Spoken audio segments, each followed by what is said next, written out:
The resultant of two vectors makes an angle of the resultant of two vectors makes an angle of 30 degree and 60 degree, 30 degree and 60 degree with them with them with them, मतलब जो resultant dam का मतलब vectors के लिए बोला है उसने, vectors के साथ 30 डिग्री 60 डिग्री एंगल बनाता है कौन, resultant, and has magnitude of and has magnitude of 40 and magnitude of 40 units. The magnitude of two vectors are the magnitude of two vectors are option A 20 unit comma 20 unit, option B 20 unit comma 28 unit, option C 20 unit comma 20√3 unit. Okay, अब देखिए क्या कह रहा था, resultant of two vectors make an angle of 30 and 60, correct, with them it has a magnitude of 40 units. Okay, the magnitude of the two vectors are, अब देखिए method 1 क्या कहा उसने, उसने कहा कि भाई दो वेक्टर्स हैं, हमने कहा ठीक है, वेक्टर ए और vector B, law of parallelogram की तरह बनाएंगे, इसका रिजल्टेंट यहां कहीं आएगा इस तरीके से, ओके ये, और वेक्टर का जो रिजल्टेंट है वो वेक्टर के साथ है ना, नीचे मान लो वेक्टर ए है और यहाँ मान लो वेक्टर बी है, सही है, इसके साथ एंगल कितना बना रहा है रिजल्टेंट, ए के साथ 30, इसके साथ 60, करेक्ट, यानी कि, और ये रिजल्टेंट है, तो कहने का मतलब है एक तरीके से ये सही डायग्राम नहीं है, ए को आप पैरेलली शिफ्ट कर लो, ये लीजिए ए को पैरेलली शिफ्ट करो, और अगर आप थोड़ा दिमाग लगाओ तो ये देखो बी और ए के बीच 30 + 60 90 हो जाएगा, तो बी को समझ लो एक्चुअल में यार ये चल रहा है भैया, ये चल रहा है, ये चल रहा है, ए इधर है बी इधर है और 30 + 60 यानी कि 90, तो सही सही जो डायग्राम होगा वो इस तरीके से होगा, ये इस तरीके से, ये सही सही वाला डायग्राम है, ये तो बेसिक डायग्राम होता है, अब 30 + 60 पता चला 90, तो डायग्राम ऐसा दिखाई पड़ेगा, ये पूरा 90 हो जाएगा, ये 30 हो जाएगा और ये कितना हो जाएगा 60, और रिजल्टेंट ये हो गया है। ओके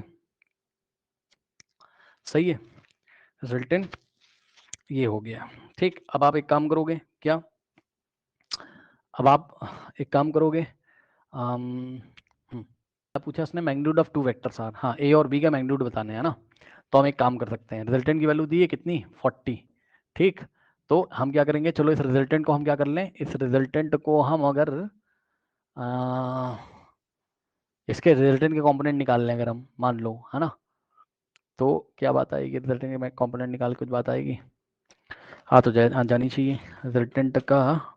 या हम ए के कंपोनेंट निकाल लें या बी के कंपोनेंट निकाल लें, मान लो कुछ बात बनेगी, ए के कंपोनेंट अगर निकाल ले तो ए cos t और ये, ठीक है, देखो एक काम करो, ए का कंपोनेंट निकालो, देखो जरा फिर से सुन लो ध्यान से, दोनों तरीके से करके दिखाऊंगा मैं, यहाँ पे देखो ये रिजल्टेंट है तुम्हारा, ठीक, आर, और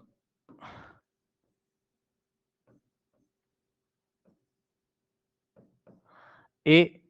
रिजल्टेंट के साथ कितना बना रहा था 30, ये ए, ठीक, ओके, सो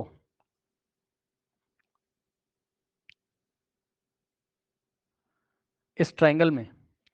ए के अगर कंपोनेंट निकालोगे तो ए के कंपोनेंट क्या आ जाएंगे? ए का कंपोनेंट, यार एक सेकेंड, मुझे बेस निकालनी पड़ेगी ना, तो बेस ठीक है, यहाँ पे देखो वेक्टर ए था और ये एक तरीके से वेक्टर बी है ना, अगर हम इसको पैरेलली इस तरीके से शिफ्ट करेंगे, ठीक,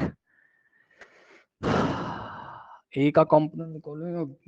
रिजल्टेंट को हम रिजॉल्व, एक ए का तो कोई बात ही नहीं बनती, ए तो बेचारा इधर ही पड़ा हुआ है ना, आर के कंपोनेंट निकाल सकते हो। देखो एक काम कर सकते हैं ना, देखो ध्यान से चेक करो, ये आर कितना दिया है 40, तो आर के कंपोनेंट निकाल लो ना, क्या दिक्कत है, आर के निकाल लो ना, देखो यहीं पे कर रहा हूं, समझो आर के निकाल लो, देखो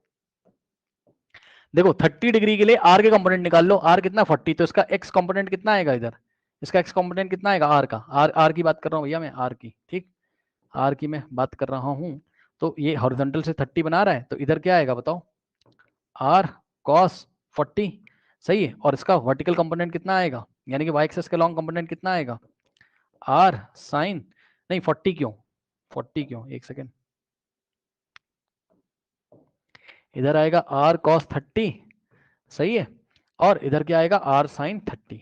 सही, तो इसको वेक्टर आर को आप कैसे लिख सकते होगे, वेक्टर आर को आप कैसे लिख सकते होगे, इसका एक्स कंपोनेंट यानी कि आर कॉस 30, सही है ना, आई कैप और plus r sine 30 j cap, ये आर के बारे में, आर को मतलब आई जे के आई जे फॉर्म में लिख दिया, सही है। अब ध्यान से चेक करो जरा, यहाँ से आ जाएगा आर बराबर, आर का मैग्नीट्यूड आपको 40 दिया है, यहाँ से 40 इंटू कॉस 30 कितना होता है, √3/2 आई कैप और प्लस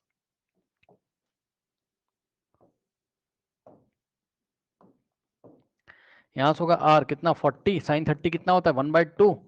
जे कैप, है ना। अब ध्यान से चेक करो, अब ये इससे कटेगा, ठीक, तो आर बराबर कितना आ गया 20√3 आई कैप प्लस ये इससे कटेगा, कितना आ गया 20 जे कैप। अब आप साफ साफ देखो उस फिगर में आपको क्या दिखाई पड़ रहा है, आर कितना है इसमें, ये 90 है ना, ये 90 है, ठीक है, तो आई का एक्स के लॉन्ग कितना आ रहा है, ए आ रहा है भाई, ए वेक्टर का मैग्नीट्यूड ए और बी का कितना हो गया बी, तो चेक कर लो, चेक कर लो, आर को एक बार हम ऐसे लिख सकते हैं ए आई कैप और प्लस बीजे कैप, ठीक, तो ए की वैल्यू कितनी हो गई 20√3 और बी की वैल्यू कितनी हो गई 20, तो वेक्टर्स के मैग्नीट्यूड क्या हो गए ए और बी के 20√3 और 20 है कहीं पर ऑप्शन में, option C is the correct option. ये आया कि नहीं आया बताइए क्या किया।